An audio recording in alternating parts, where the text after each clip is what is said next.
The time is 6:10 p.m. Thank you very much for your patience. Please note Harrisburg City Council hosted an executive session prior to our work session meeting from 5:25 p.m. until 5:57 p.m. Before we move forward, Mr. Parker, could you please call the roll? Yes. Ms. Daniels. Here. Ms. Green. Present. Mr. Lawson. Here. Mr. Majors. Here. Ms. Rawls. Present. Mr. Rodriguez. And Ms. Bowers. Present. Please note that Councilman Rodriguez is excused this evening. If I may, I just want to remind everyone, all the presenters here today, when you approach the microphone, please speak clearly and directly into the microphone so that you can be heard and the public can hear you. Thank you. Thank you very much for that reminder. Before we begin our committee business this evening, I would like to offer a response to Mayor Williams' press conference held earlier today, Tuesday, June 6, 2023, to address the American Rescue Plan funding. 392 days, 13 months, and 8 weeks. Please allow me a few moments to correct the record. Harrisburg City Council received a 3-page memorandum on May 10th, 2022, outlining that the city of Harrisburg, received $47,073,625 from the federal government for the American Rescue Plan funding. This memorandum was shared to begin the conversation between the administration and city council to discuss appropriating the remaining $42.46 million. The memorandum clearly states on page 1, and I quote, "Once we collectively decide on a plan, city department heads will be available to brief city council and the public on the progress of the programs. Period," end quote. Following the 5 town hall meetings hosted by the administration, the mayor noted during the press conference that the administration held 7 town hall meetings in each of the 7 districts of the city. That is false. The administration hosted a total of 5 town hall meetings on February 16th, 2022, February 17th, 2022, February 22nd, 2022, February 23rd, 2022, and February 24th, 2022.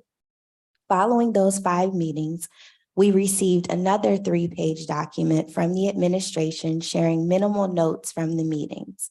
I'm so glad that I and other council members were present at these meetings to hear for ourselves what residents and the members of the public were interested in the use of these once-in-a-lifetime funds. That is embarrassing, sharing incorrect information. Bill 7 of 2022 outlined the first allocation of ARPA funding that was made on June 14, 2022, allocating $15.6 million with the remainder of the $42.46 million, as I noted earlier.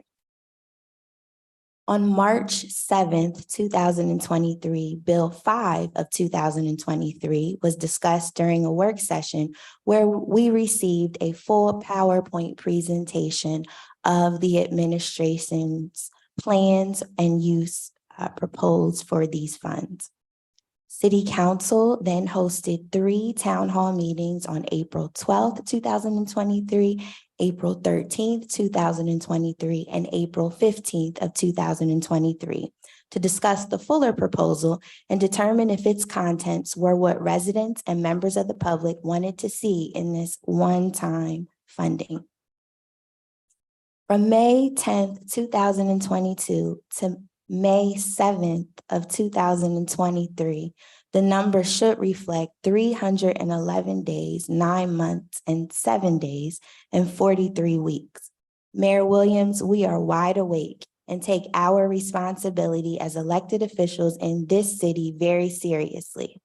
For your reference, the meeting notes from our town hall meetings can be found on the city's website under City Council in the E-code system. And I have shared that previously during our meetings. So I just wanted to correct the record there before we begin our discussion on Bill 5 of 2023 this evening. So thanks for your indulgence. We will begin our committee business with the Budget and Finance Committee. I will defer to our Budget and Finance Committee Chair, Vice President Green. Thank you, President Bowers. As we start our business for the Budget and Finance Committee, we will be discussing Bill 5 of 2023. I would ask if there's anyone from the administration to discuss this bill, as well as I know our consultant is here to be able to have some discussion with City Council about questions we may have, if they would be able to join us here at the front.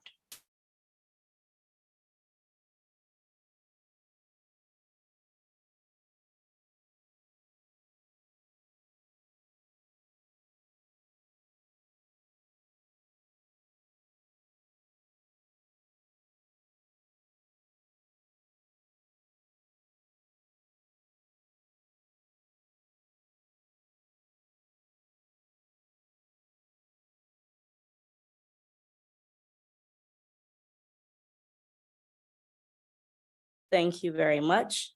I'll just read over the title of Bill 5 and then we'll kind of get into some discussion. I'll open up to my council members after I ask a couple of questions myself. So we'll start with Bill 5 as an ordinance appropriating the American Rescue Plan Act funding from the United States Department of Treasury and authorizing certain expenditures of such funds. My first question is going to be directed towards the administration. I don't know if there's anyone here tonight that will be able to answer it. But one of the first questions I want to ask is, what's the maximum amount that we can use as revenue replacement from the American Rescue Plan funds?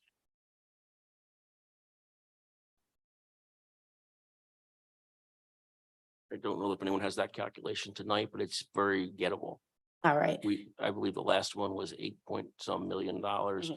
We only used it for one of the eligible years so far. Right. There are other eligible years, but they're each dependent on the actual finances of that year.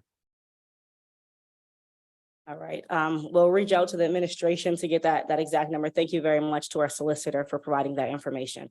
I think that's important for us to possibly recover the lost revenue because it does open up the options on what we can use money for because it will go into our general fund. So I do have some questions for the consultants. Thank you for being here tonight. Thank you for attending some of our town hall meetings, even though you are technically not under contract, I think, right? We're still working on that. I don't think that's been It's still, forwarded. it's still in front of council. Right. So that's something I do look forward to moving forward with. Thank you for providing the analysis of the proposal put forth by the mayor and getting that to council. For me, I know that was very helpful. I'll take some more time to look over it, but thank you for that. I'll start with a couple of questions to you and then I'll open it up to council members. So I know when looking at the plans put forth, a lot of the programs that the administration is proposing mirror programs that we already have used federally. So such as like the homeowner repair program. It mirrors a federal program we already have. But I want to know, is there an option for us to open it up to individuals who don't fit that already specified criteria for the program we already have? So for instance, a lot of them require people to be under 250% of the federal poverty line. Is that a requirement in the ARPA legislation, or is that just a requirement that we're putting on it? Could we open it up to people that were impacted that might not fall below that federal poverty line? So say they lost their job during COVID. Or needed some sort of assistance that would make them fit into one of the other categories. Is it an option for us to implement that into some of these criteria so it doesn't just pertain to the same audience that we already have programs for? Yes, Vice President Green, I think that you can expand the eligibility beyond 250% of federal poverty level. All right, can everyone hear? I'm just not sure. No, can Gotta you pull it move closer. the microphone Better? closer and speak directly into it? Okay, thank Thank you. you. It's hard to speak directly and still look somebody in the eye. So, yes, you can expand that. However, the safe harbor is if somebody is below that threshold, the federal poverty level threshold, they are presumed to be impacted by the pandemic. Go beyond that, you would have to find another way to demonstrate that somebody else was directly impacted by the pandemic. Could be lost jobs, could be anything else. So you would do that programmatically. It would be an additional kind of qualifier for disbursement of those funds. And you'd probably need to develop a set of qualifications internally that you could feel certain would provide you with kind of knowledge that that person was impacted by the pandemic. Thank you. Another question, I know in our town hall meetings, a lot of individuals talked about the impact to small businesses. Is there any way that the money could be used to build out like a small business incubator space? So for instance, like a space in the Broad Street Market that could be used as like a test kitchen or a small workspace or a stand which small businesses that may have been impacted by the pandemic could rent to get back on their feet? So similarly to programs that look to help individuals that were impacted by the pandemic, there are also, as you point out, requirements to demonstrate that businesses were impacted by the pandemic. I think that having read the final rule, there is language in there about business incubators. However,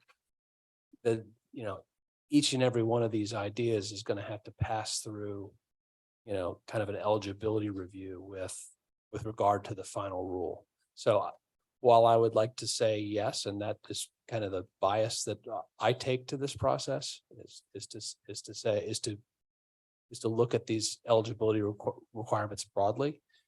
You still do have to look at the design of the program and see whether it fits within the confines of the final rule. Okay, thank you.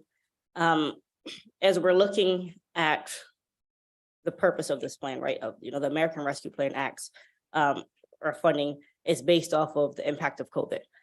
Is there any way that ARPA funds could be used to create a natural disaster plan to ensure that if something would happen in the future, the city was prepared for it? I'm going to have to punt on that one. Okay. More information probably required. As I said, my personal bias is to find a way to make it work, but sometimes you just can't. Okay, so that's something that we can discuss maybe further outside of the meeting to see if it would be able to fit. Absolutely. There is an emergency management county level that we participate in, and the counties tend to be the ones Okay. who are tasked, like a lot of the social services, to have an emergency management operation that their municipalities participate in. I don't know I was saying the counties basically handle the emergency management operations that we participate in. So they are tasked to have those things. And so our chief Enterline is our conduit to them, but they have all kinds of written plans. I think you voted on the last one, which included, by the way, from way back when, a reference to what to do with the pandemic. I think it was 6 lines long. But that's the county plan. I'm saying, so we would probably have to go to them. Okay. Because it is their bailiwick. Not that we can't have our own thing, but we'd have to still comport with the county plan. Okay. Thank you. Sure. I know in some of the town hall meetings, information or people discuss workforce development. Is that an avenue that we could use funds for? So to developing a workforce development skilled labor training program here in the city for some of our youth and even for some of our adults. Is that a program that we could potentially develop that would fit into this funding? Yes. And then the last question that I have for now, before I open up to my colleagues, is in some of our town hall meetings, some of the comments we heard was about the disabled community not being able to access certain things in certain businesses. So is there a way that this money could be used such as like for grants for small businesses to make their business more accessible to people with physical or mental disabilities? I suspect that the answer to that is yes. I'd have to go back and look and find the specific point in the final rule to confirm that. But I think the legislation and the rulemaking recognize exactly the point that you're making, which is that over and above folks that were impacted by the pandemic, there are people that are continually disproportionately impacted because of a lot of different reasons. And I think the spirit of the rule and probably the letter of the rule will allow you to do something like that. But again, specifics really matter here. Okay. And then another question, kind of following up to that. Is there anywhere in the rule, I'm not going to say that I read it, so is there anywhere in the rule that gives a list of demographics of who was disproportionately affected? Like seniors, physically disabled, low income, like is there a specific list, or is it kind of just all throughout there? It's all throughout there. And what it is it's location and community based. So if someone is living in a federal qualified census tract, they're presumed to be disproportionately impacted. Okay. Whether or not they meet an income requirement or are disabled. There are further, there's other language in there that will cover folks that aren't in a QCT. Okay. All right, thank you very much. I'm going to open it up to my colleagues. I'm going to start to my far left with Councilwoman Daniels. Do you have any questions or comments regarding Bill 5 of 2023? Yes, so one of the prohibitions is to use ARPA funds to directly or indirectly pay for debt. So the provision regarding basically the provisions that return revenue to us, you have an explanation of what allows for us to do that, but you didn't address why that wouldn't conflict with the prohibition against directly or indirectly repaying that. So there are really only 4 big prohibitions. And you pointed out one was repayment of debt. Another one is depositing money into pension systems. Another one is paying for civil litigation against the city. Even though the revenue loss category broadens the ability to use money for other things, those prohibitions still apply. Even though you've taken revenue loss and it gives you wider discretion in terms of your spending for that bucket of money, you still can't pay off debt. You still can pay off that. No, you cannot. Okay, so why? So the portions of the plan that result in the city replacing generated income, what are we doing? How are we justifying that? Like, how does that not run afoul of that prohibition? We had enough income on hand, enough money in the general fund to pay the bill without the revenue replacement. So if you look at it, you have a fund balance policy, right, of money that's not budgeted, and you look at the money that was anticipated as income in each of the annual budgets, it is that loss of anticipated revenue that you are allowed to replace, so that you do segregate the two out.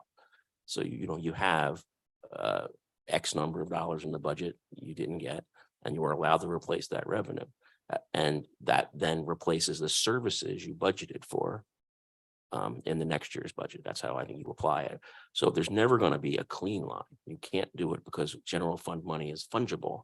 You can't tell whether a dollar of real estate tax or income tax or another general fund money or this money, you can't tell which it is, but you can demonstrate it on an accounting sheet where it's treated.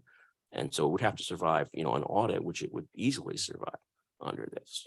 Because if we didn't have any other revenue coming in, where we didn't have any other ability to pay that debt, but for the money from revenue replacement, then I think you'd be in a much more difficult place. But we had an incredibly hefty fund balance, not counting the money that was coming. So to me, it seems it's very clear. There is no, the money is fungible. So, and that's been exhausted, I think, all over the country, that discussion. I would like a legal opinion on that, like a formal opinion written on that. And I think that is really big overarching question. That's a question that's come up over and over again with a lot of our clients. And it's exactly what the solicitor says, is that the money is fungible, meaning $1 here is the same as another dollar there. But the prohibition is meant to prevent people from just saying, okay, I'm just going to pay off my debt with these dollars. So you can't do that.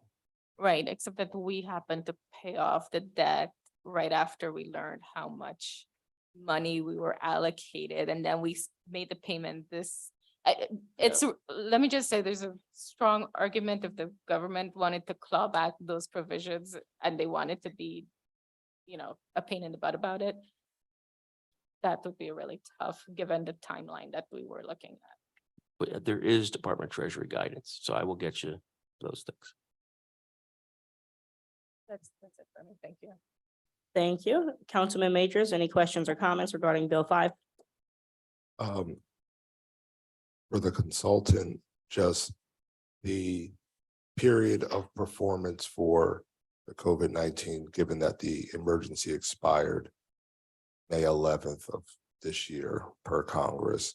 So any expenses would have to be from the beginning of the emergency through the expiration of the federal emergency, with respect to some of the provisions in here, particularly looking in Bill 5, I'm thinking about the delinquent sanitation bills as a potential funding stream, or the assistance to households, correct?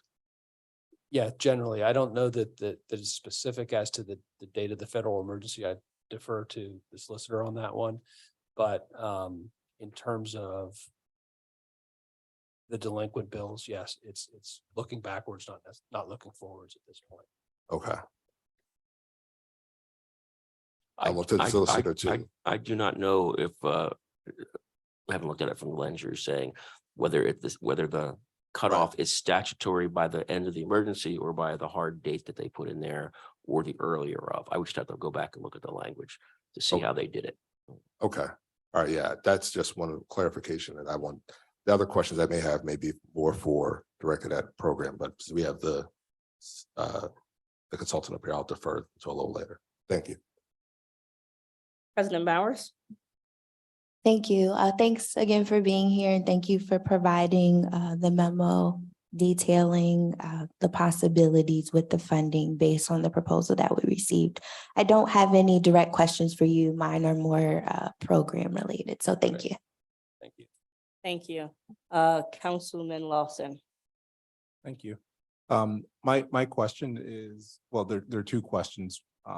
One would be, when the programs are put together for the rent relief, so to say, during the height of the pandemic, you were given very broad language to use for your effect from COVID. Is that what we're seeing here as well? That it was pretty much, they said, if you kept your job, but you had to pay money for a babysitter because your kid was no longer in school, you could say that that was a COVID related problem, why you couldn't pay your rent. Basically we had very broad definitions for COVID related. Are you seeing that now with this, or is it going to be more direct effect in impact? Well, I can give you what we're seeing in other places is that there's a bias toward presumptively eligible projects, people, and expenses, meaning helping folks who are at or below 250% of the federal poverty level, because there's so much need there. going beyond that, you know, certainly CARES Act, when we were doing that, there was a lot more latitude, as you described. Less so, you're seeing less of that with our ARPA related clients. And it's, like I said, it's more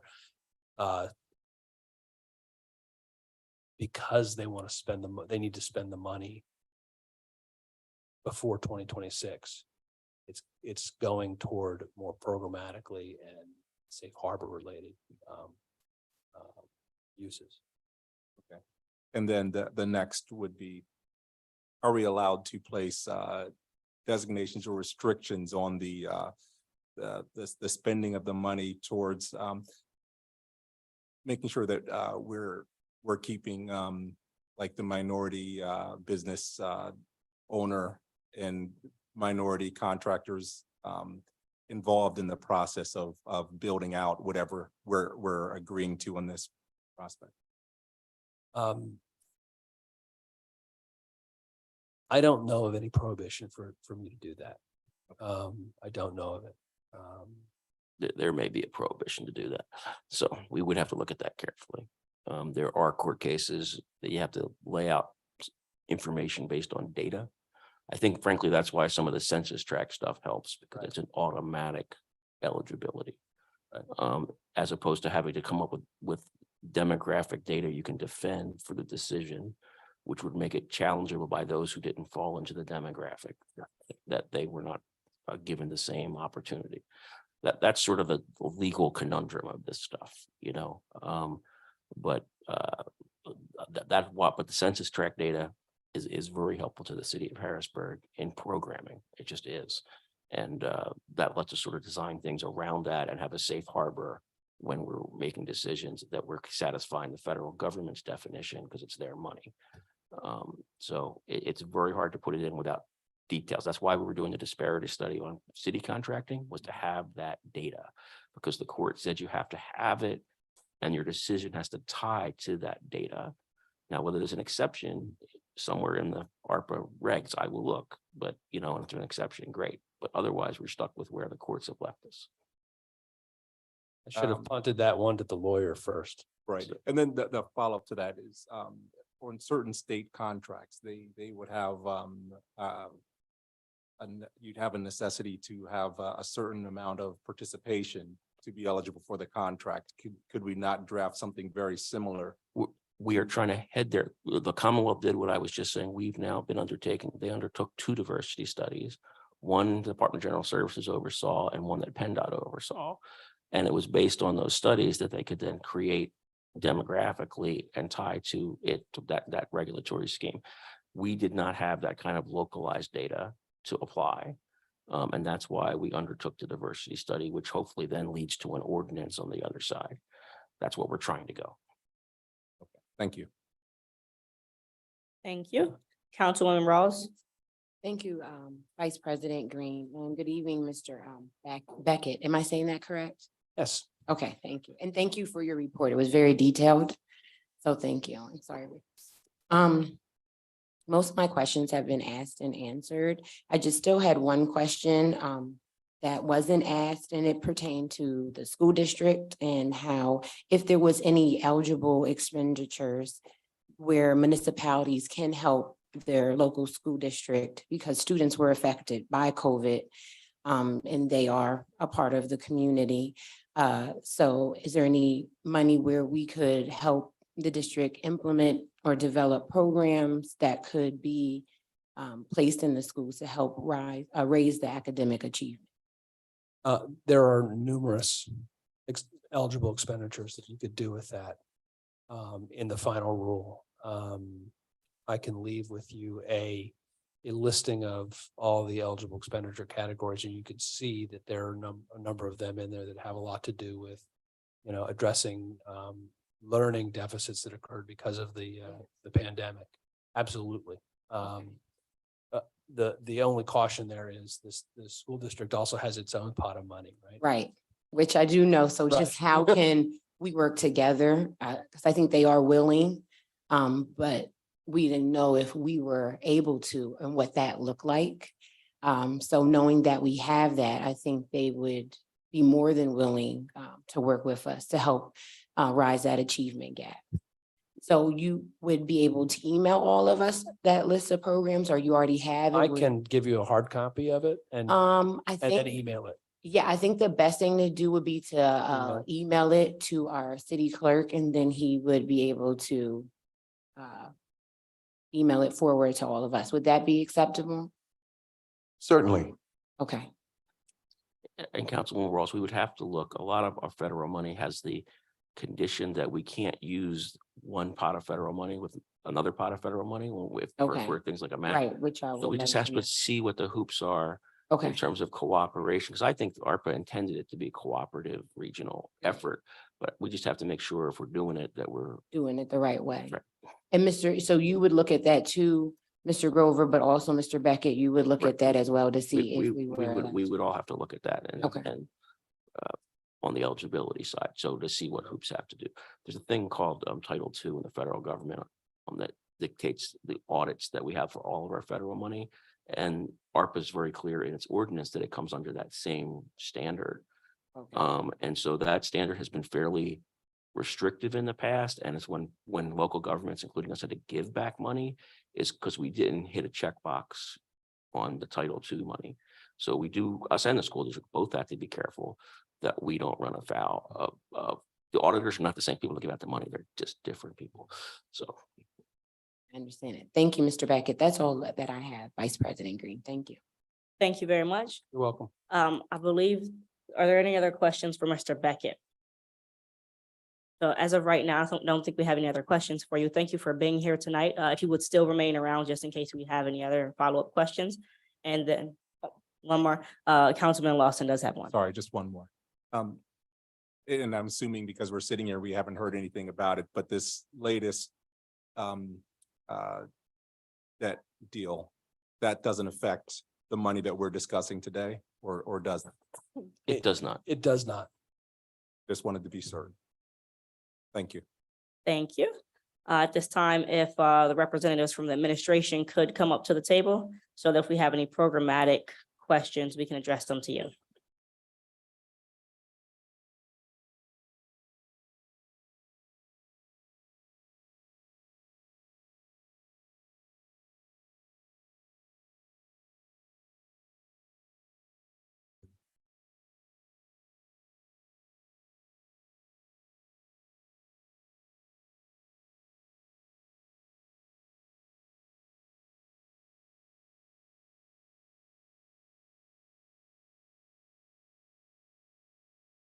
Thank you all for being here tonight.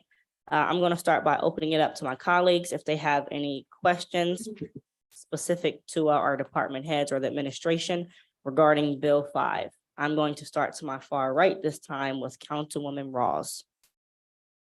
Thank you, Vice President Green. Good evening to you all, and thank you for being here today. I don't have any questions right now because I'm still looking over it. I'm sure I will have some, but at the moment I do not.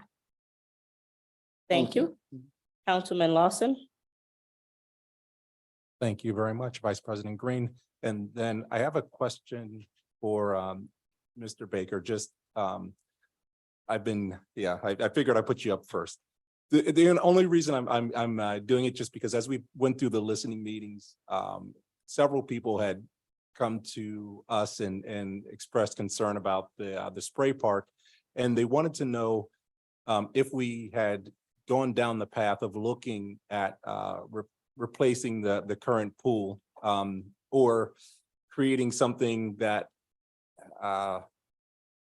would still work for helping kids learn to swim, but not require possibly the upkeep and maintenance that a spray park would have. And I just didn't know if we had the numbers on both ideas.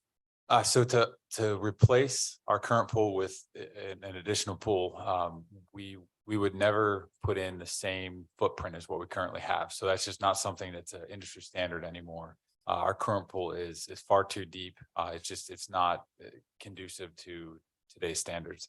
But if we were to take out the pool and put in a similar footprint pool, the cost would be they'd be significant to what it would be for a spray park.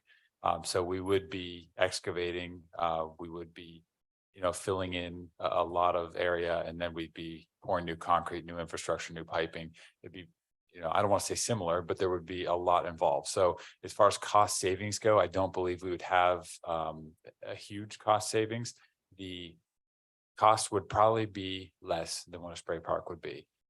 But I do believe that the overall maintenance would be, I don't want to say excessive, but it would definitely be more than what a spray park would be. I think the staffing would be a little greater as far as costs go there.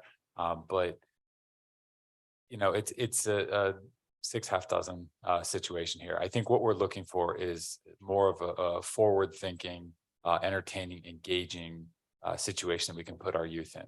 And the spray park or the aquatic facility would allow us to still teach our kids how to do their, the swim, to learn those skills, but also have a lot of additional entertainment that we can switch out and basically keep them engaged for year after year, instead of just going once, seeing the pool and being done with it, since they've experienced that.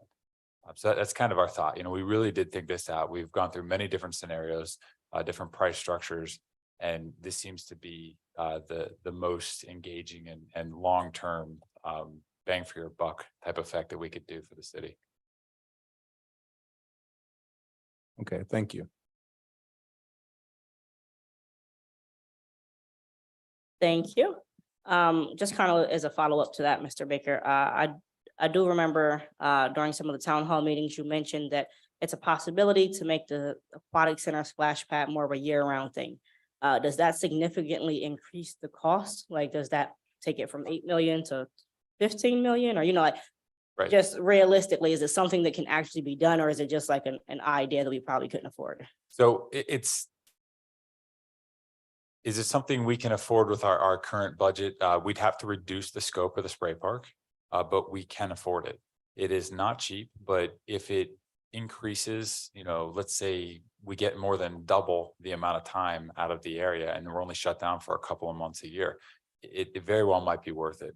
And that's where we really, we need to move forward with the beginning stages of this process that, it's a 6 month to 1 year process before we even break ground. So we need to move forward with that so we can then get consultants to start doing designs, and then we can reach out to the public with more refined ideas to say, we've gathered, hundreds of people's input, and they'd like to see all these different effects and these different possibilities for this park.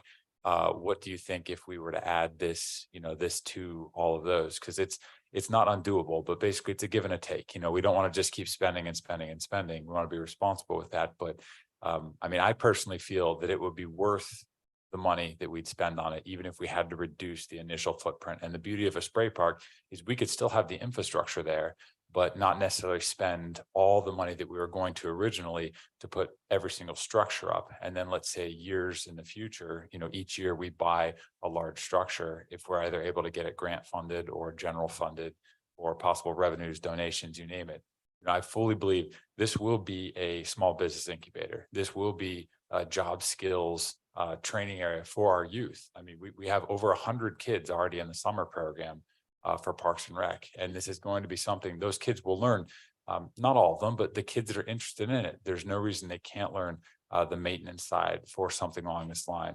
And it's not going to be old, antiquated, out of date equipment. It's going to be top of the line new. They'll learn how the processes work. Everything's computerized, the electronics through the pumps, the plumbing, you name it. They'll be learning this. So to me, there's a lot of different aspects and benefits to doing something along these lines, not to mention the business incubators that I think something like this will bring the public, which then will have the ability to fund the small businesses that we hope to have in here, along with, community events that we'll have the ability to host in these areas as well. Thank you. And the pool, the Jackson Lake pool, we're planning on doing the same thing there, correct? So we'll do something similar. We don't have the footprint to do something as large at Jackson, but it will be more of a pedestrian friendly and all abilities friendly area. Right now, we're really lacking in those two things because of the elevational changes at Jackson. It's not the safest environment for small children on foot whenever you have vehicle traffic going in there in the same way. So ultimately Jackson, I'm hoping that we can partner with entities throughout the city, Rapid Transit being one of them, to not only get our kids there from farther distances, but to do it safely and to really promote, if not, public transit, but walking, safer paths, more lighting, and better line of sight throughout the area. Thank you. And then just last question for me. Where did the estimate come from when how do we get to this figure for the spray park? So we tried to do a budgetary estimation on this. So we didn't get a quote per se, because it's really in depth. That takes a long time for contractors to do. And, we're not to that point yet. But what we did is we took projects similar to it. And then we were adding those projects together as far as infrastructure, electrical, and different parts. And I do believe that we worked with a consultant on the pricing as well to try and get it close. Obviously, we've added a percentage increase for it because we know it's not going to happen tomorrow. So it's as close as we can get without having a professional estimator come in and spend months, giving us numbers. Thank you. That's all for me right now. Council President Bowers. Thank you. So just to follow up, Director Baker, are you able to provide a clear estimate of what the pool replacement costs would be? I could come up with a budgetary quote, so it wouldn't be an actual in-depth estimate unless we were to get a professional estimator out there. The problem with doing something like the pool replacement is plumbing is kind of an unknown cost. Whenever you rip a wall apart, you're not exactly sure what's behind it. So it is truly an estimate. If they tear the pool up and they see that there's limestone erosion throughout the area, or we have significant loss of soil throughout there, that's an additional cost that will then cost us more money to refill that. If there's structural integrity issues, or if they have to dig deeper, you name it. So no, I can't give you a cost right now, but I could give you a budgetary, an estimate, a close cost, or what we'd hope it would be without any unforeseen additional cost. Well, I would appreciate that, please. Sure. My next question is related to the fire radio system upgrade. I'm not sure who can speak to that. Oh, Chief Enderlin, I'm sorry, I didn't see you over there.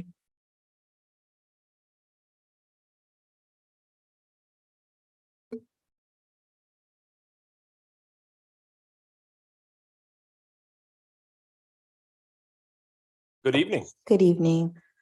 So during the larger proposal presentation, we learned that the Bureau of Fire's current radio system is older, 14 plus years old, and it's past its useful life of 12 years. We also learned that the city is responding to more and more calls outside of city limits to assist neighboring communities and municipalities who are short of volunteer firefighters. So I was just wondering if you could address that a little bit. Would any of these neighboring communities or municipalities that are basically receiving assistance from the city, could they contribute to this cost? And that was a question that arose during one of the town hall meetings. I would love to tell you yes, but the definitive answer is no. And the reason being is we have mutual aid with all those surrounding municipalities. In other words, while we are now responding more to them, they still come in and respond and assist us. And they have, with the exception of personnel expenses that we have as a career department, they have the exact same expenses that we do. Fact is, I believe the police department, some of their radios were given to their old ones to local volunteer fire companies or an EMS organization because of that cost. It has become an issue across the country, and the cost of these radios, they're now computers, and it's just ridiculous, the cost. And the county dictates to us what radio we can use. We can only use one radio in Dauphin County, and that is dictated by the county who owns the radio system. So long-winded answer, it is, we would not be able to get, we could bill for other municipalities, they would then start billing us. And with the current written agreement that was signed by the municipalities in 1984, I believe it was, it would be prohibited. Thank you for clarifying that. My next question is related to the small business assistance grant. I'm curious to know how I guess this one-time funding could be beneficial to our small businesses long-term. What do you see the impact of this grant being for a small business? So this is actually more in line with recouping the cost to back rent because of the negative impact from COVID. So it's not really seen more as seed money for long term. It's to recoup, bounce back, and to be able to maintain and sustain. Thank you for clarifying that. Sure. Next, the tree removal and pruning program. Will the tree removal and pruning program be implemented under home repairs or under rehabilitation of abandoned property? I'm asking because there is a significant income criteria, but it depends on which program that it's under. Right, so predominantly, we've always done tree pruning and repair assistance for low income or seniors. And I think we probably plan on keeping those same criteria as far as low income goes.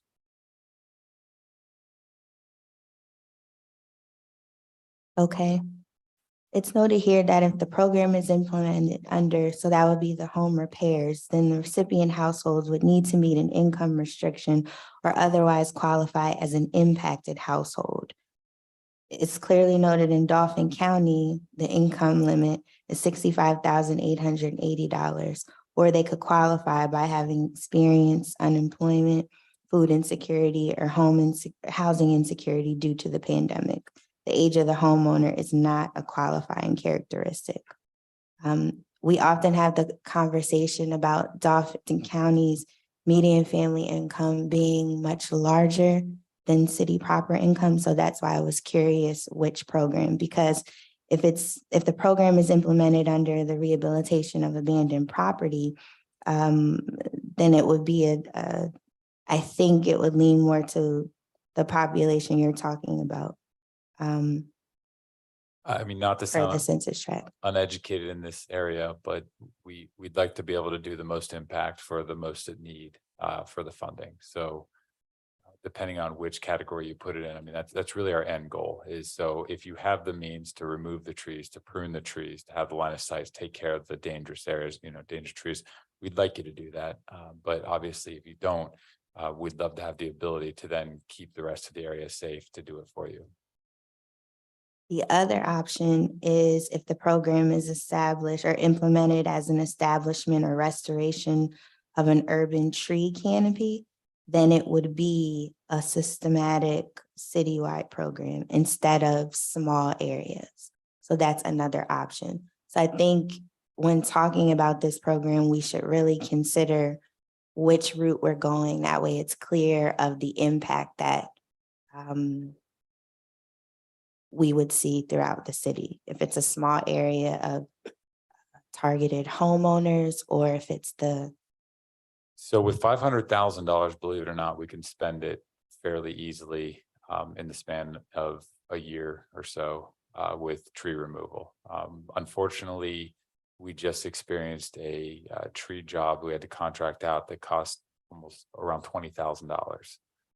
That's not your typical tree removal, and I've never seen one that expensive before, but I'm just saying that as an example, it can get very expensive depending on the technical drop of the tree. And so, we really do want to make sure that we make the right decision as far as getting the most impact. If you do a corridor pruning from one corridor the entire way down, line of sight, again, that can be very, very expensive. My goal would be to get it done efficiently. So to give us more options would be better. That way we don't have to verify with every single individual. But we also want to make sure that we're as impactful as possible. So if you can afford, if you have the means, it would also give us a lot more ability to have some impact on individuals if they don't do it. And we tell them to. Right now, we have a very small amount of teeth whenever it comes to that. We can't really push the fact too much. Okay, again, I think clarifying which program this would be under would be helpful. Okay. A similar question for the home improvement grants. Will they be implemented under home repairs or under rehabilitation of abandoned properties? Those would be homeowner occupied home repairs. Okay. And the same targeted income question. Are we utilizing Dauphin County's median family income to determine, or city proper, or what target audience of homeowners are we trying to reach? Sure, so it is the median income as defined by HUD, which includes Dauphin County versus Harrisburg City proper. Okay. I think those are all of my questions. Thank you. Thank you, Councilman Majors. Thank you, Vice President Green. And Dave, I'm gonna circle back to you on two items, the two items that President Bowers brought up. On the tree removal and pruning assistance, is the goal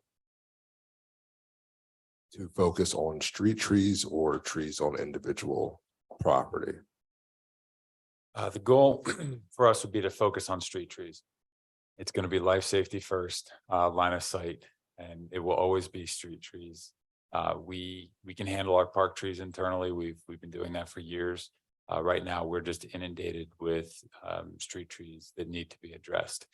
By law, we can't go on individuals' property past the street trees. Right. And with the 500,000, are we looking to do most of that with city employees, or are you still looking to have part of it contracted? I believe it's going to have to be partially contracted because we need to navigate the risk, and certain tree removal jobs would be far too dangerous for the current staff that we have with the equipment that they own. So we would have to contract larger, more technical jobs out to contractors just to stay safe. Okay. And then in order for those trees to come down, I remember the arborists at one point, we were looking at doing I believe they did do at one point, excuse me, we did a survey of all the Tree inventory. Yep. Would be basing the work off of that, or would it be solely would be a combination of the inventory and eligibility criteria, or based upon what you're saying, if most of the cities in a qualified census tract, where we would just be knocking off trees based upon the tree inventory? Correct. So we would we are currently working on a tree inventory.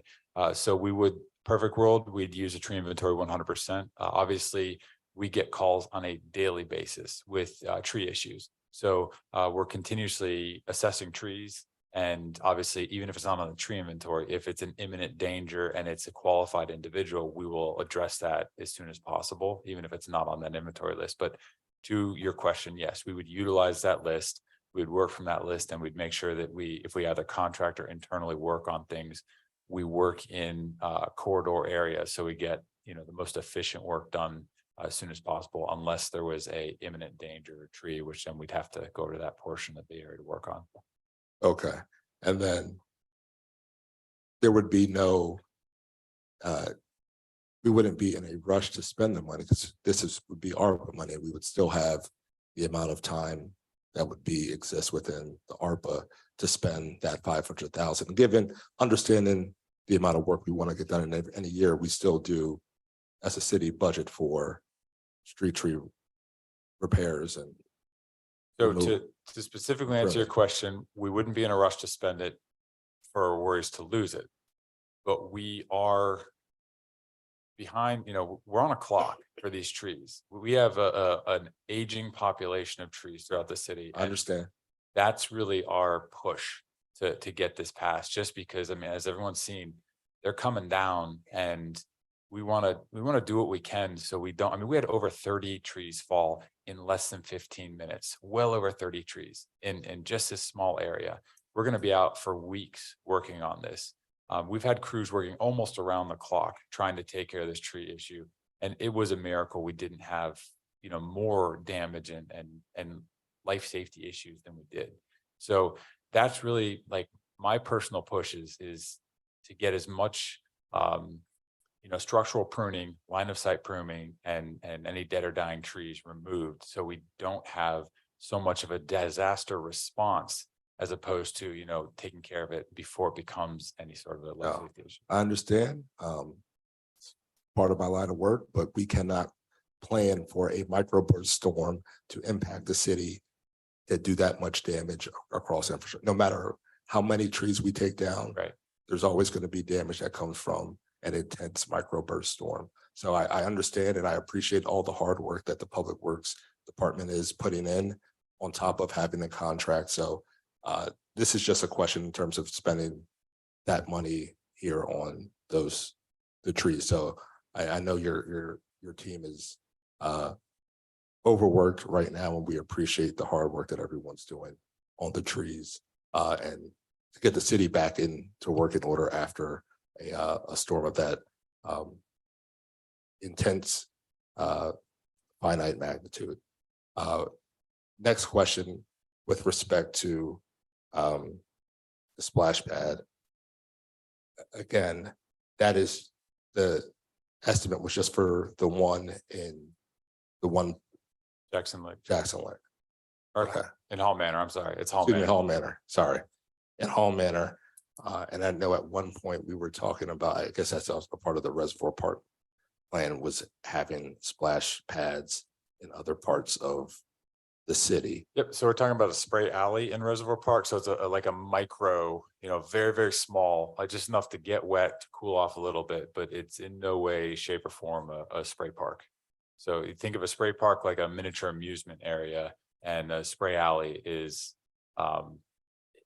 way bigger than a lawn sprinkler, but it's going to be one or two small pieces of equipment for kids to play in with like a water recycler out there. So it's pulling it into the porous pavement and then, filtering and recirculating. So Okay. it's a tiny version of what we're proposing to do. Got it.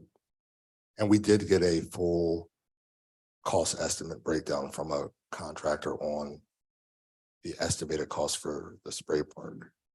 Or was this just or was this an estimate? For Reservoir Park? No, for Hall Manor. For Hall Manor, we have the budgetary estimation. Okay, so we didn't, again, similar to when we were talking about having a pool put in, we didn't do we didn't have a contractor come in.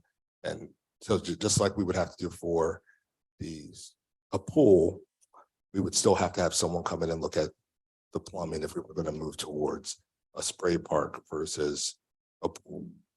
We would have to pay a contractor or a consultant to come in and give us those numbers, because it's not just going to be, like a quick, it would take them a considerable amount of time. Right, for either proposal. Yes. Okay, all right. Thank you. Again, next question for me is with respect to utilization of for the assistance program for delinquent refuse and disposal bills. I know we had a program previously, we looked at using CARES funding. Same criteria we would look to utilize here. Correct. But it would specifically be between March of 2020 to March of 2022. So if there is anything outside of that, as far as a delinquent bill, it would not be eligible. Okay. And the March 2022 deadline was determined. Based on when the proposal was put together. So that's not a hard line of, that could go to current. once Okay. approved. I guess, and that goes back to my previous question about whatever the ARPA, I guess we'll have to talk with legal or have someone take a look at what the eligible period of performance is for the ARPA dollars. We don't want to spend outside of that. And my guess would be it'd probably be aligned with that when they marked the end of the Yeah, pandemic right. a few weeks ago. Right, yeah, May 11th. And then what is our, I know I used to have this conversation a lot with the city treasurer. How much are we looking at for back bills for city residents on trash bills that would potentially be eligible for this funding? Because essentially we'd be assisting a resident, but it would be money coming right back into the city coffers to reduce the amount of arrears that residents owe to the city. It's significant. It's more than, I know it's more than, I'm just trying to get a number. we can run So that we can run number. that. Yeah, that'd be great. No further questions at this time. Thank you very much. Councilwoman Daniels. I'm going to ask my questions and just leave. But that's it. I just, regarding the pool, so our feasibility study in 2017 said that the Hall Manor kind of spray thing, which was that version, which was much simpler, was at $7.2 million. Since then, we've had the pandemic, the inflation rate is much higher than what was anticipated in that feasibility study. So are you confident that the $8 million would do what you think it's supposed to do?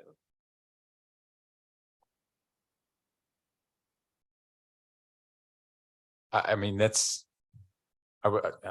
have to say, yes, we have not received any new numbers since we've, done all the research and done the math and talked to all the individuals. And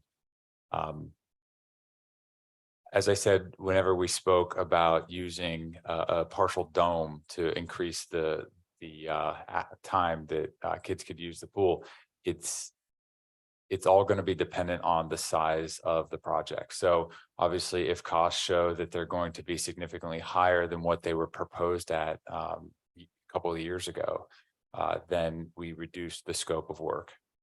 So I believe we should be able to fulfill what we're expecting to fulfill still, because we did give a percentage increase. I think we put between 15 and 20% onto the numbers because things were increasing so much as we were doing the math for this. So obviously, if they've gone up more than that, we would have to reduce the scope. But if items are still in anywhere close to that realm, I feel confident that we should be able to come to fruition of this plan and do the amount of things we'd still like to do. So, I mean, I have serious concerns with that project for many reasons. One of them is that I don't think the cost is what you all think it is, just because we did do that work before. And we have a lot of information about what each part, and that was 5-6 years at this point. So we know that those costs are going to be higher because we've just simply been kind of barely maintaining. The other the other thing, I mean, I don't know much about pools, but I would think the spray park would require much more labor than the swimming pool would. So I think the longer term cost to the city really needs to be thought out, and it would be good to see a breakdown of an anticipated cost of that. We can give you that because it's actually a reduced cost compared to a pool. And that's why so many municipalities have gone to spray parks compared to swimming pools, because, not only is it more entertainment for the kids, the items can be switched around from if you have multiple spray parks. So different kids get different things to play on, but the cost of maintenance is reduced as well. And then generally for Law Bureau, the resolution, I would like the resolution to be drafted in a more detailed manner that's more reflective of the analysis that was given to us, because the authorization we're giving here is pretty broad. So for example, the resolution references the different programs, but I don't know anything about the programs if it weren't for the fact that I received the other memo. So anyone read it, you understand what I'm saying? It's a budgetary document. Yeah, exactly. Which, just like the other federal budgetary documents, it mirrors how they're done. Do you mind coming to the mic? I'm sorry, Chair Green. It's a budgetary document. So just like it mirrors how we do the other federal budgetary documents where they go to the categories. And then what happens from there is you're authorizing a program, whether that comes in the form of regulation or a policy. So you're authorizing a broad program for the executive branch to carry out. Right, but right now, just as a simple example, the tree that we just went, the tree program, right, there are 3 versions of it, and it would be good to know which ones we are authorizing. I understand. And there's also questions of, I think people are still figuring out what are going to be the eligibility thresholds and requirements. It would be good to have that sorted out before we grant such broad authority. Because I think I'd be happy to have the conversation. I advise against it because of the clock for the COVID money or the ARPA money is that once it becomes an ordinance, a condition, it has to come back for the entire ordinance process. If for whatever reason, that particular condition can't do it. We could add a regulatory requirement. And I think that's actually in there that says they have to have regulations that go with this. And the regulations come back, which is not the same oversight in terms of getting it done as it is for the ordinance. I'm just saying in terms of if you put yourself in a box where it can't be spent consistent with the ordinance, you put other risk there that aren't there.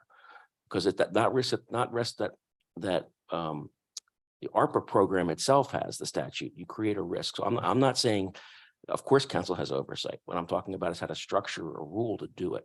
And that's where their obligation to create a regulatory set of regulations, which are required differently. They get 10 days advertisement for changes. If the regulation doesn't work let's say it says you can only do A, B, and C, and we find out you can't do any of it because of some development between, then it can be adjusted and those regulations come back to the council, but it's not the same thing as this, where you have an ordinance and you're stuck with the ordinance. If that makes sense to you. I mean, that's like, if you think about government and structure, statute is the law, and then the administration of any level of government, local, state, or federal, then have to carry out regulations to implement what the council has said in their statute. And then they create policies in addition to the regulation, like the forms and those things that go.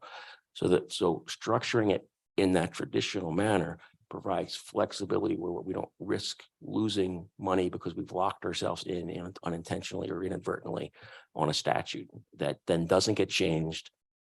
And on the other side, we have to call back the money. I mean, that is my cautionary side. I understand that caution. I also understand being concerned about how the money is spent and that it is spent in the way in which we finally determine whenever those amendments come down, whatever the final plan is, that we are authorizing what we think we're authorizing. And so this is my last thing, the mayor just went on media today talking about how well prepared and, how long the administration has worked on this and that city council has been sleeping on it. And there's still lots of basic questions about the plan. So, while I understand what your recommendation is, I also have my set of concerns as a member of the legislative body, and I would like those addressed in the legislation. And because of the political context that you're all answering for someone who has been attacking us for not doing our job when we haven't been presented with fully developed plans to assess. So that's basically it, but I would like to see the resolution be more closely tracked to the programs that you're actually presenting. So I would ask you to look at the section 4, which is not usually here, which we added based on the request and discussions of council, which creates the regulatory portion that they have to have for each department for these programs that you approve. You don't have that normally in any of your legislation. It was added based on the discussions with the council so that you would have a tracking mechanism. I'm just saying there's a difference between having it when it's all spelled out, everyone's hands, if things change, everything stops. That's the problem with an ordinance on money where everything stops. And we do still have the December 31, 2024 hard deadline to encumber the money. And if we encumber it for something that doesn't match both ARPA and the ordinance, you place it at risk, local taxpayers at risk of having to claw back the money. I understand and I respect the concern of the council on it. And I can attempt to make amendments, but I would really discourage having very specific, this is this tree, this is this tree. You can put it in, I think, a motion related to this, but when you put it in the actual ordinance, I mean, I'm just saying, you create risk inadvertently. And you end up, if the thing freezes in place, and then we have to come back and just sort of start over on that portion of it. But I will try to find language that satisfies the council, but that is the risk that, at least from the legal side, we're concerned about. The biggest risk we have is that this money is so large that if it got clawed back, it would have the risk of really hurting local taxpayers. And that's the risk that at least our office is trying to buffer against. That's it for me. Thank you. Thank you. Any other comments? I'll start one. with Council President Bowers. Thank you. Just before you leave, Councilwoman Daniels, there's one resolution in your committee, Resolution 47. Would you like to table that for discussion at a later date to lead? I'm not sure of the deemed approved deadline. Just wanted to get your thoughts.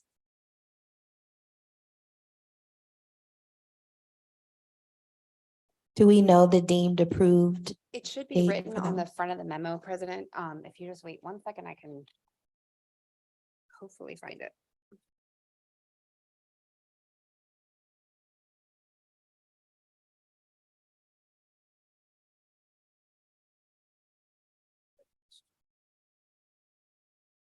And of course, it's not. Didn't think so. I don't know off the top of my head. I'm sorry. Okay. Well, I do have to go with either you or. Is it in the? Okay, we can lead it. Just wanted to know your preference. Thank you. Thank you, Vice President Green. Thank you.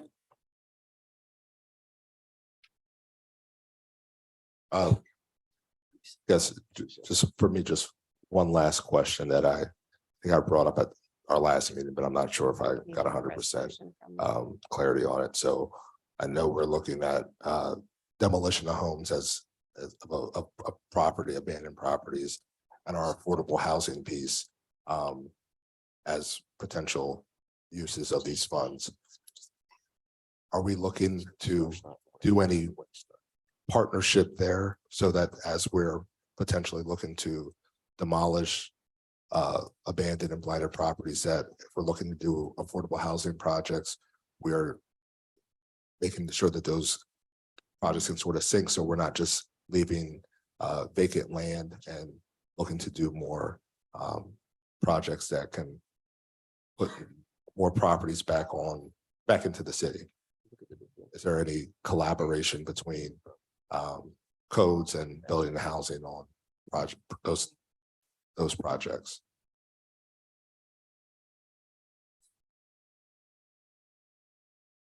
I've talked to Tri-County about an area where he expects to building on North 4th Street, I believe.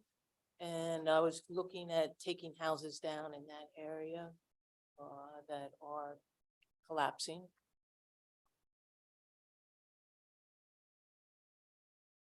And if I could add, yes, absolutely. So the plan is never to demolish out of one department and build out of another and not have that be collaboratively.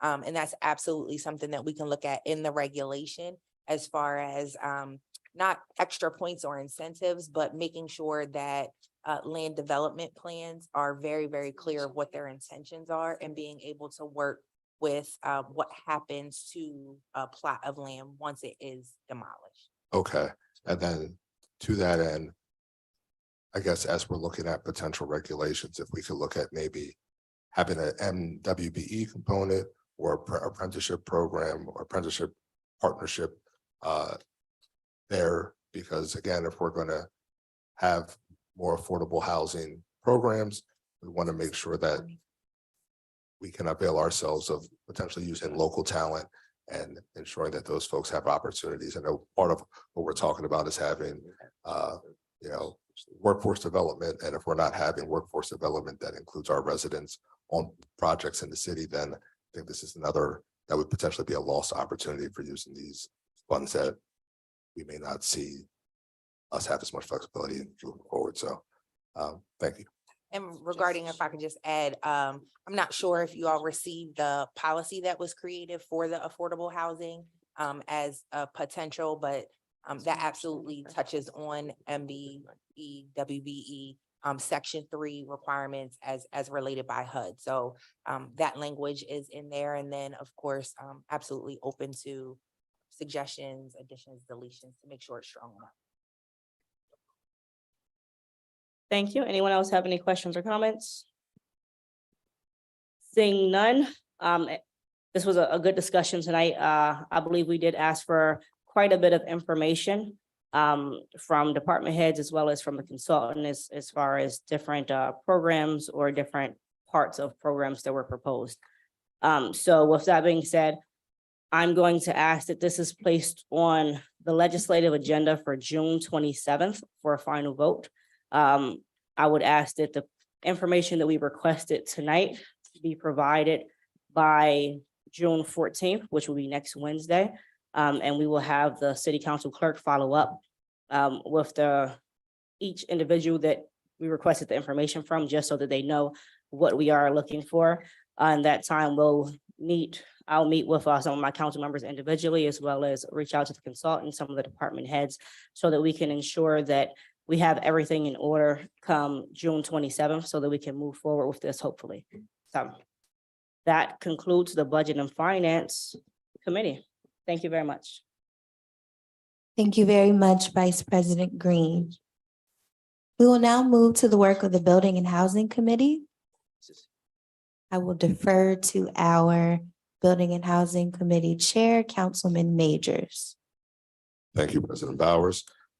We have one bill in the Building and Housing Committee today, Bill 6 of 2023, an ordinance appropriating the remaining Home Investment Partnership Program funds from the United States Department of Housing and Urban Development for fiscal year 2020 and authorizing expenditure of such funds.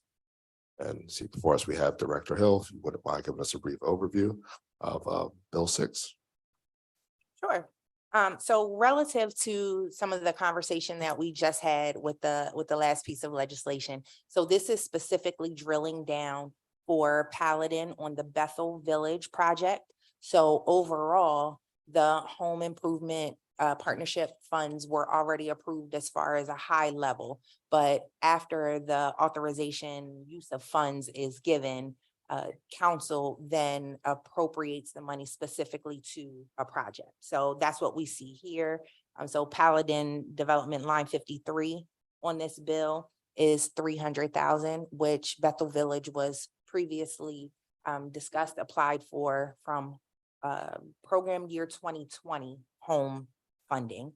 And then on line 54, the 64,970 was just calling that back to your attention because that was allocated to another program. And then there would be a remaining amount of unallocated funding of $62,384.11, which would roll into what is available for the 2023 program year, which would be available October 1st. So that would just make that pot, which is a little over $500,000, it would increase it by the 62,000. Okay, and then we're still within our period of performance, so no chance of us losing any of the funding. Correct. Okay. Correct. So the time frame on home funds is much longer than we see on ESG and CDBG. We're actually, because they are larger construction projects, they have a longer funding of when we have to have that encumbered and spent. Okay, and it looks like we have someone from RB Development. RB Development Yes. here. If you wanted to come to the microphone and introduce yourself, and if you have anything additional comments you would like to add. My name is Blaine Stoddard. I'm with the Bethel Village, which is a 49-unit affordable housing development, which is going to be built at 6th and Her Street in the city of Harrisburg. And I just want to thank you after 3 years for making this possible and getting through COVID. And I want to thank the city solicitor, the mayor, and all of you on council for making this happen. We're trying to close on on the 20th of this month. So I know it is all a rush, but we stand to lose. The costs have gone up from $13 million to $19 million. And that's what took us so long. We had to go back out since you gave preliminary approval to this maybe 2.5 years ago. And we had to go back out and raise $6 million. Thanks to PHFA that we were able to raise the money. But if we don't close on this project after almost 3.5 years, stand to lose over $5 million in federal and state funds. So we just want to thank you for your cooperation. And if you have any questions for me, I am right here. And could the Bethel Village people please stand? You've been with me. You've been with me since day one. And I just want to thank our partners. Ryan Sanders is here if you want to stand for making this possible. And again, if you have any questions, I'm right here. Okay, thank you. I will open up to questions from my colleagues. I will start to my far right with Councilwoman Rawls. Any questions?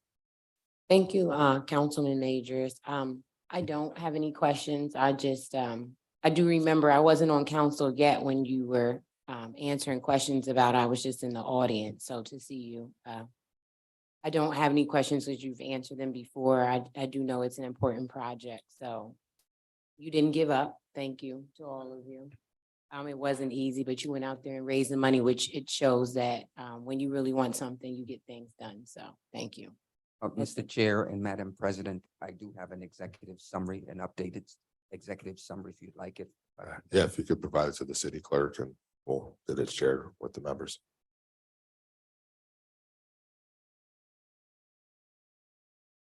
Thank you.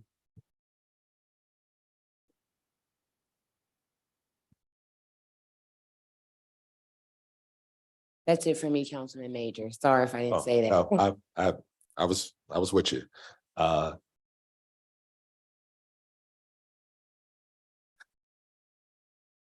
right, everyone's gonna take a little moment to review, but Councilman Lawson, any questions? No, one question, just going by the name, are you affiliated with Bethel AME? Yes, sir. The church burned down several years ago and the land was just sitting there.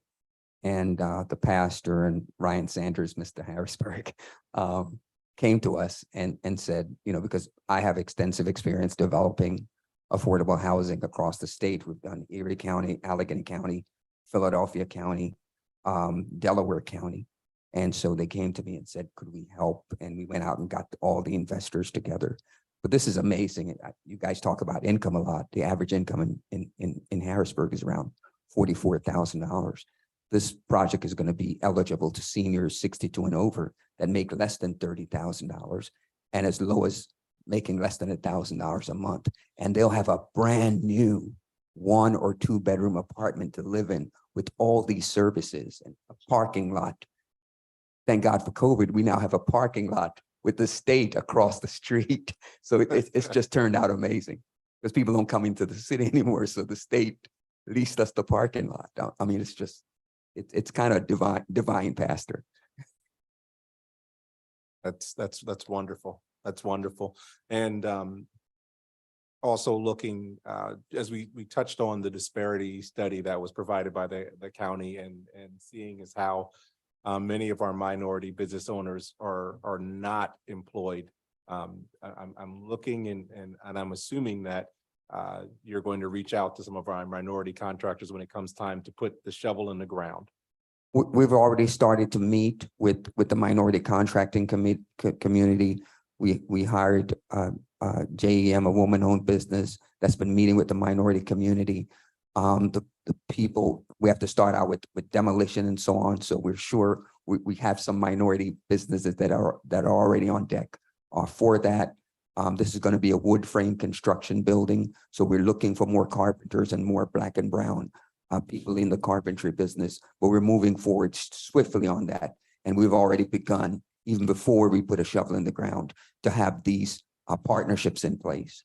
That's including mentorship, including paying in 30 days. We're trying to remove all the barriers that minority businesses face in Allegheny County and in the city of Harrisburg to make sure that we're hitting the numbers or doing our best to hit the numbers. That's great to hear. Thank you very much. Vice President Green. Thank you. I don't have any questions for you. I do look forward to seeing this project come to fruition. It's been a long time coming, so thank you. Councilwoman, we gave everything but our children up on this one, including my right hand. It's a miracle it's still here, but that's what we had to do because we did not want to let down the church nor the city of Harrisburg on this project. President Bowers. Thank you. Thank you for the clarification. Thanks for being here. Thank you, church family. If you didn't know, Bethel AME Church is my home church. So I am a member there, but thank you for your persistence, Mr. Stoddard. I'll say that with this project, and we look forward to the groundbreaking and then 49 units for seniors. Thank you. I want to thank the city solicitor for sort of helping us with the paperwork to get this through. And of course, Denise. All right, seeing no further questions, I would ask that Bill 6 be placed on the calendar for our next legislative session. Thank you. Thank you very much, Councilman Majors. We will now move to the work of the Administration Committee. We will begin with Resolution 43 of 2023. Mr. Parker, could you please read it into the record? Yes. Resolution 43 of 2022. A resolution authorizing the city of Harrisburg to convey the real property located at 647 and 649 Harris Street, Harrisburg, Pennsylvania, to the United States General Services Administration in furtherance of the Harrisburg Federal Courthouse project in exchange for perpetual easement rights to a portion of property necessary for the city of Harrisburg's roundabout at 7th and Riley Streets and nominal consideration. Thank you. I believe Solicitor Grover will present on behalf of the administration. I will. Okay. This is a long project that has gone on. And somewhere along the line, there became a fly in the ointment. Two parcels that we own technically did not transfer for a variety of reasons to the federal government. The negotiation went underway on how to do that because, like this entity, there's a budgetary approval item that says how much money is there. Part of the property they acquired when they were all done included land that was necessary for us to have a safe roundabout there at 7th Street. So the negotiation was basically to use that forever without paying rent on that easement in exchange for the fact that there really wasn't money to provide for these two small parcels that we had. What this ultimately lets them do is take all of the lots and finally finish the consolidation and file it in the courthouse and sort of be done with what has been a very long project. I think I noted in the resolution, this started way back, triggered by the events in 1995. And it's taken this long to get to this end of it. So we think, but we're not the federal government. It's the last step that they need, as from our understanding, to go forward. So we went back and checked the records. Of how the negotiation went with the engineers for the roundabout, and that easement would otherwise cost us real money to take someone's land like that for a permanent period of time. So the perpetual easement, does seem to be a fair and equal trade for the parcels that they took to build the courthouse. Okay, thank you for that explanation. I don't have any questions. I'll open the floor to my colleagues. I'll begin to my left. Councilman Majors, any questions? No questions. Okay, thank you. Vice President Green, any questions? No, I don't have any questions. Okay, thanks. Councilman Lawson, any questions? No question. Okay, thank you. And Councilwoman Rawls, any questions? No, I don't have any questions tonight. Okay, well, thank you, everyone. I'd like to move to add Resolution 43 of 2023 to our next legislative session agenda. We will now move to Resolution 44 of 2023. Mr. Parker, could you please read it into the record? Yes, a resolution appointing Ms. Sherry Tolomeo to serve on the Building and Housing Code Board of Appeals of the City of Harrisburg. Thank you. I'd like to invite Ms. Talamayo to the dais, please. Thank you. Just a reminder, you have to speak directly into the microphone, so. Okay, is it on? Okay. There you go. Yes, that's perfect. Thank you. Good evening. Before we begin, I'd just like to note what the Building and Housing Code Board of Appeals for the city, what the responsibilities are and how you act. So pursuant to the codified ordinances of the city of Harrisburg, section 8-501.1, the Building and Housing Code Board of Appeals of the city of Harrisburg shall be comprised of 5 members. Pursuant to section 8-501.1 subsection A, appointment of board members shall be made by the mayor with the advice and consent of city council. And pursuant to section 8-501.1 subsection B, appointees to the board must be residents of the city of Harrisburg. And finally, pursuant to section 8-501.1 subsection C, appointees to the board shall hold no other office or employment in the government of the city or serve on any of its boards, commissions, or authorities. Okay, appointments shall be for a term of 3 years and shall serve until a successor is appointed. Appointment to fill vacancies to the board shall only be for the unexpired portion of the term. Due to 4 vacancies on the board, and the ambiguity of term dates of prior members of the board, the city desires to appoint Ms. Talamayo to a full 3-year term.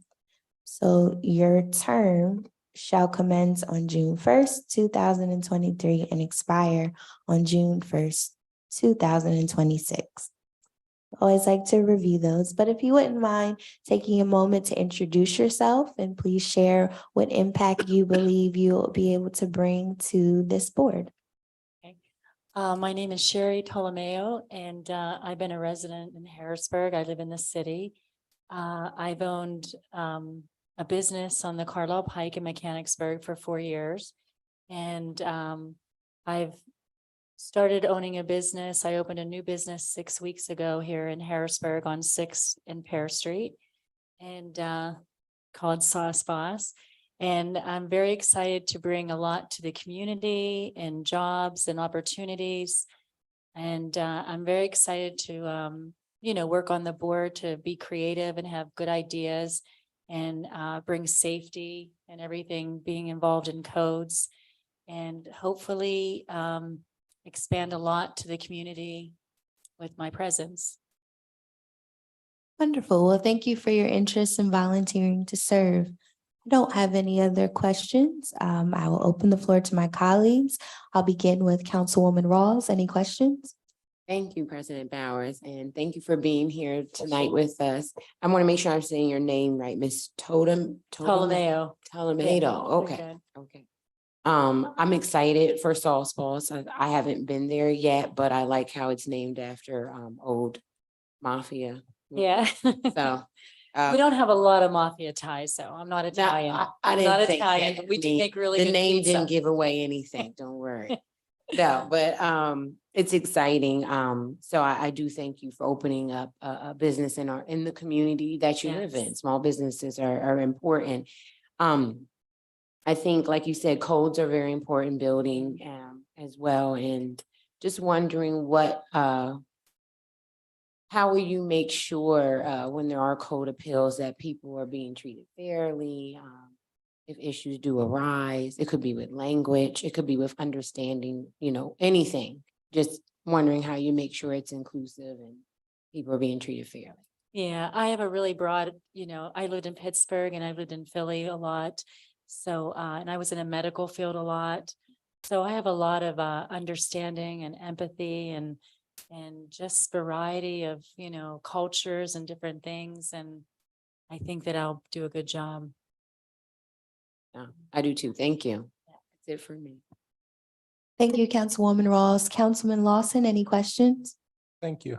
And Mrs. Talomeo, correct? Yes. All right, good. I did get it. I was there. I had a slice, I think it was like a seafood pizza or something like that. You do look familiar. I had enjoyed it. You look familiar as well, and I couldn't put my finger on where I'd seen you before, but it was at Yes. the restaurant. And so you're a welcome addition to the city. I mean, as far as your restaurant, you've been living here, but the restaurant is a welcome Yes. addition. And we thank you for opening a business in the city. And are you employing people from the city as well? Absolutely. That's what I thought. Absolutely. And That's, I also, I own the building, so I do, I am renovating the apartments. So, you know, I have people that work for me that I'm letting them rent from me also. okay, great. Yeah, so there's so much opportunity up there. All right. So as far as this appointment, what makes you want to do this? Just learning a lot and giving a lot of my experiences that I've learned, because I've been in business in Mechanicsburg for 4 years. So we did a build out, so it took 6 months. So I do know what's involved with codes and things, you know, what on both sides, what people expect. So I have a lot of experience in that, and being in the city, it just seems more accessible. Things seem more accessible and easy to get to and get resolution a lot more quicker than I think, you know, more in the suburbs. Right. Well, we definitely appreciate your willingness to serve. And then I'll ask a question since my friend and colleague isn't here, and I'm sure she would ask it if she were here. Can you think of any conflicts of interest that may arise in being appointed to this board? Not at all. Not that I know of at all. Well, thank you very much. I appreciate you sitting here for our questions, and I appreciate you coming. thank you. Thank you, Councilman Lawson. Vice President Green, any questions? Thank you. I don't have any questions for you. I appreciate your willingness to serve, and I look forward to you working with the city. Thank you. Thank you. Thank you, Vice President Green. Councilman Majors, any questions? No questions. The questions I have are already asked and answered. Thank you. Okay, thank you very much, Councilman Majors. Thank you for joining us tonight. I'd move to add Resolution 44 of 2023 to our next legislative session agenda. Thank you. Thank you. The final resolution for discussion with the Administration Committee is Resolution 45 of 2023. Mr. Parker, could you please read it into the record? Yes. Resolution 45 of 2023. A resolution ratifying a Pennsylvania Department of Transportation Alternatives Set-Aside application and authorizing the City of Harrisburg to execute any forms and documents related to the award of $900,000 for the purpose of funding the Capital Area Greenbelt Paxton Parkway Trail Restoration Project. Thank you. Good evening, Ms. Kelly and Director Baker. If you wouldn't mind providing an overview of this resolution, please. Yes, Mr. Baker's going to provide the majority of the overview. If you have any additional questions, I'll do my best to support his presentation. All right, so this grant is being overseen by the Kaga Group. They do the majority, if not all, of the greenbelt work throughout the city. As Mr. Parker stated, the grant is for over $900,000. It's transportation set aside grant. There is a zero match needed from the city of Harrisburg, and there should be a very minimal amount of oversight necessary from the city of Harrisburg other than the grant requirements themselves. Okay, thank you very much. I will begin questioning with Councilwoman Rawls. Any questions regarding the resolution?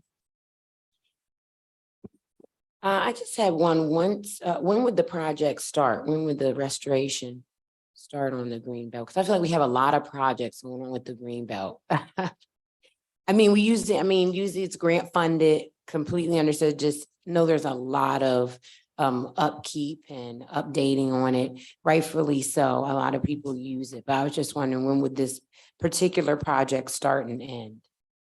As far as the ending date, I'm not really sure. It's a pretty large scale project. I think we're pretty safe to say within a year's period, we should be up and running with this particular project.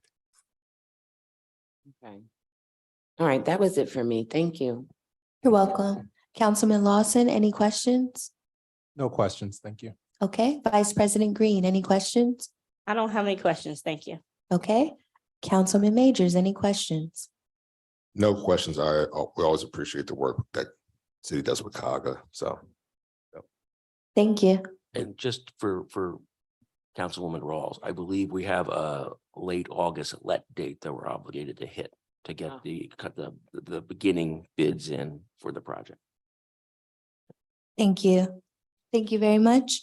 I'd like to move to add resolution 45 of 2023 to our next legislative session agenda. Thank you, President Bowers. We appreciate that. This concludes the work of the Administration Committee. We will now move to the Public Works Committee. I will defer to our Public Works Committee Chair, Councilman Lawson. Thank you, President Bowers. So with the Public Works Committee, today we have just one resolution to discuss, and it looks as if Mr. Griffin's going to come in, give us information from the administration. So resolution 46 is a resolution approving the disposition of surplus vehicles which have exhausted their useful life for the city operations of the Bureau of Vehicle Management. And Mr. Griffin, could you please let us know what we have in front of us here? Alrighty. We're looking for approval for our VMC department to get rid of 42 vehicles that have exhausted their use for the city. These vehicles are taking up much needed space that we will need to utilize once the I-83 project comes through. I don't know if you guys probably see all the. But Mr. Griffith, most of those are already approved. This is for an additional 5. Additional 5. Right, because you got the others approved and this missed that first list. Okay. So you do have a list that's been authorized by council not that long ago. Okay. And then there was a determination there were 5 that missed the list. Got you. So we just need to add 5 more vehicles to that list. Unless you have another 40 vehicles that haven't come to us yet, but then. Yeah. Okay. So we're just trying to clear some space for when the I-83 project comes through, and we're gonna need some space out there because they're taking a good portion of our property in the back there. So we're just looking for approval to add 5 more to that list. And I brought our new VMC fleet manager, Brian Schmiedel. He started, what was it? May 1st. Welcome. Thank you. The only question I have, and it's just for my own edification, what do we do with them as we send them out? We put them on a website called, what is that one? GovDeals. GovDeals.net. Is this like an auction type site? Or? Yes, sir. Okay. So we may actually get a little revenue from getting rid of them. Mm-hmm. Okay, that's the only question I had. And since we're making a trend, I'll start with Councilwoman Ross. You guys like picking on me today? Not picky, but starting with me. It's fine. Okay. No, I don't have any questions. So then do remember the first 42. I was like, I thought we got, but 5 missed the list. 5 So missed the list. that's okay. So I don't have any questions. Vice President Green. I don't have any questions. Thank you. President Bowers. I don't have any questions. Thanks for being here. Welcome. Congratulations on your new role. Look forward to working with you. Councilman Majors. Thank you. Thank you for being here. No questions, and I'll just note for the public, there's a dump truck, 3 sweepers, and a USAR trailer that were on the list. So that's it. Okay, thank you. And would anyone on council have any follow-up questions? No, I didn't think so. So I'm going to move that we include resolution 46, 2023 on our June 13th legislative agenda. Thank you. We will now move to the work of the Community and Economic Development Committee.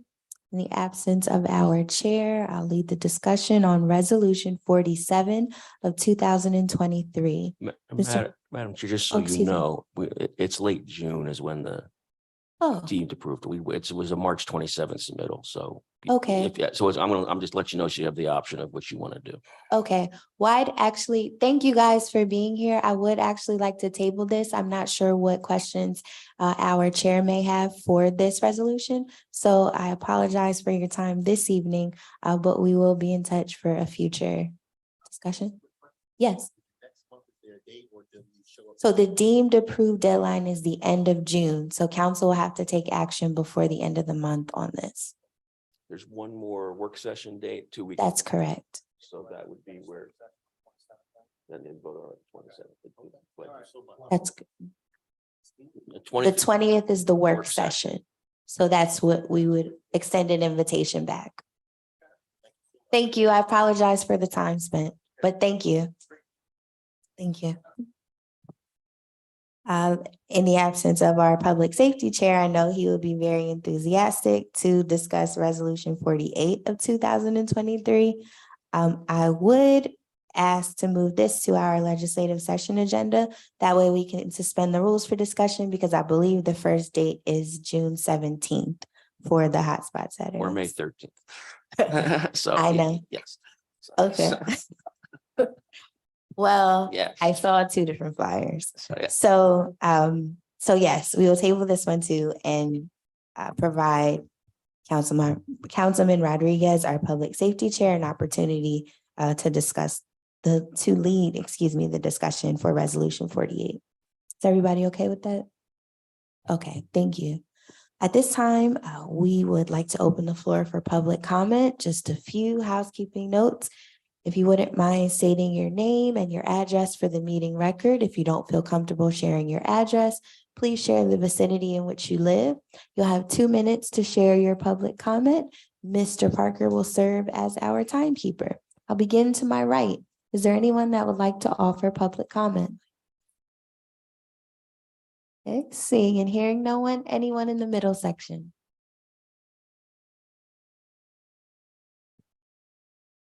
Good evening. My name is Pastor Harris, and you have done a significant job in listening to people about how to use the. Pastor Harris, could you, I think the mic is on, could you speak directly into the mic? Can we check to see if it's on? It's Okay. on. I apologize. Oh, you're fine. Let me get a little bit closer. But anyway, you have done a lot of work in terms of looking at the ARPA, how to use the ARPA funds. Just as, again, suggestions is that there's homeless students, which partnering, someone was talking about partnering, I believe Councilwoman Rawls was talking about partnering with the school district. There's about 450 homeless students in Harrisburg. And I don't know about the housing, how that's addressed. I've looked generally at the program. I didn't see anything addressing the housing. Perhaps there's something that could be done there in terms of partnering. Secondly, is that Joe is better at this than I am, but we negotiated with the county to set aside, we asked for $5 million, they ended up with 3, to set aside for nonprofits like Kia Hans's group, like PAL, like the Boys and Girls Club, like MoSelf, and also for Black and brown businesses over and above the $500,000 set aside for grants. I would ask if you would consider that also, because we want to stimulate and help the nonprofit and the for-profit community that's Black and brown. It's really tough for them to do business, which leads me to my last point. When will the disparity plan be implemented? Because we're left out. Federal courthouse, $230 million comes in, we get 0. All that development on 6th Street, we're excluded. most of in terms of commercial. When will it be implemented? And so that it goes into effect not only here, but also throughout all of your agencies and your authorities. Am I being shut down? Shutting down the preacher? Thank you. Is there anyone else in the middle section that would like to offer public comment? Seeing and hearing no one, anyone to my left? Seeing and hearing no one, the time is 7:59 or 8 o'clock PM. I will entertain a motion to adjourn. So moved. Is there a second? Second. We stand adjourned. Thank you.